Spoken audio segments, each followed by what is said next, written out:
C'est 40 ans plus tard qu'un ange du Seigneur lui est apparu dans le désert du mont Sinaï, dans la flamme d'un buisson en feu. Voyant cela, Moïse a été étonné de cette apparition. Comme il s'approchait pour regarder, la voix du Seigneur s'est fait entendre. « Je suis le Dieu de tes ancêtres, le Dieu d'Abraham, d'Isaac et de Jacob. » Moïse, tout tremblant, n'osait pas regarder. Le Seigneur lui a dit « Retire tes sandales, car l'endroit où tu te tiens est une terre sainte. J'ai vu la souffrance de mon peuple qui est en Égypte, j'ai entendu ses gémissements, et je suis descendu pour le délivrer. Maintenant, vas-y, je t'enverrai en Égypte. » Ce Moïse qu'ils avaient renié en disant « Qui t'a établi chef, juge et juge ?» C'est lui que Dieu a envoyé comme chef et libérateur avec l'aide de l'ange qui lui était apparu dans le buisson. C'est lui qui les a fait sortir d'Égypte en accomplissant des prodiges et des signes miraculeux en Égypte, à la mer Rouge et au désert pendant 40 ans.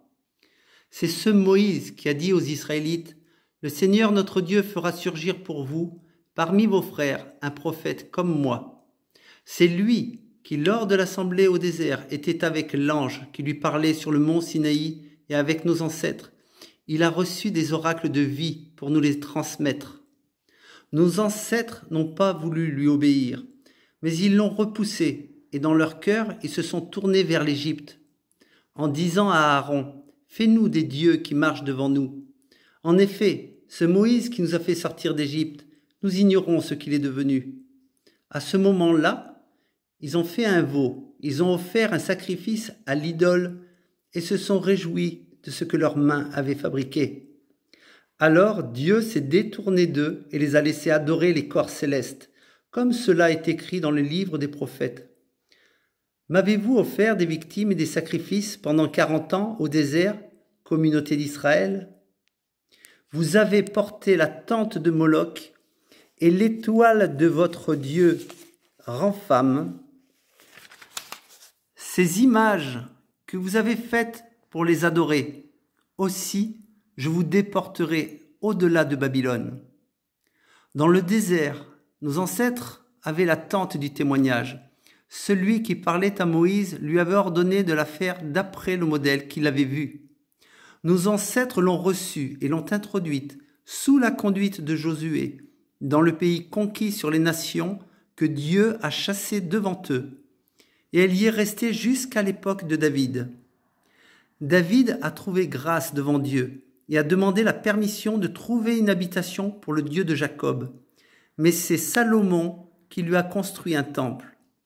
Cependant, le Très-Haut n'habite pas dans des temples faits par la main de l'homme, comme le dit le prophète. « Le ciel est mon trône et la terre mon marchepied. Quelle maison pourrez-vous me construire, dit le Seigneur, ou quel endroit pourra être mon lieu de repos? N'est-ce pas ma main qui a fait tout cela? Hommes réfractaires, incirconcis de cœur et d'oreille, vous vous opposez toujours au Saint-Esprit. Vous êtes bien comme vos ancêtres. Lequel des prophètes, vos ancêtres, n'ont-ils pas persécuté? Ils ont tué ceux qui annonçaient d'avance la venue du juste. Et c'est lui que vous avez fait maintenant arrêter et dont vous êtes devenus les meurtriers. Vous qui avez reçu la loi par l'intermédiaire des anges et qui ne l'avez pas gardée. » En entendant ces paroles, ils avaient le cœur plein de rage et ils grinçaient des dents contre lui. Mais Étienne, rempli du Saint-Esprit, fixa les regards vers le ciel et vit la gloire de Dieu et Jésus debout à la droite de Dieu. Il dit « Je vois le ciel ouvert et le Fils de l'homme debout à la droite de Dieu. » Ils poussèrent alors de grands cris en se bouchant les oreilles, se précipitèrent tous ensemble sur lui, le traînèrent à l'extérieur de la ville et se mirent à le lapider. Les témoins avaient déposé leurs vêtements aux pieds d'un jeune homme appelé Saul.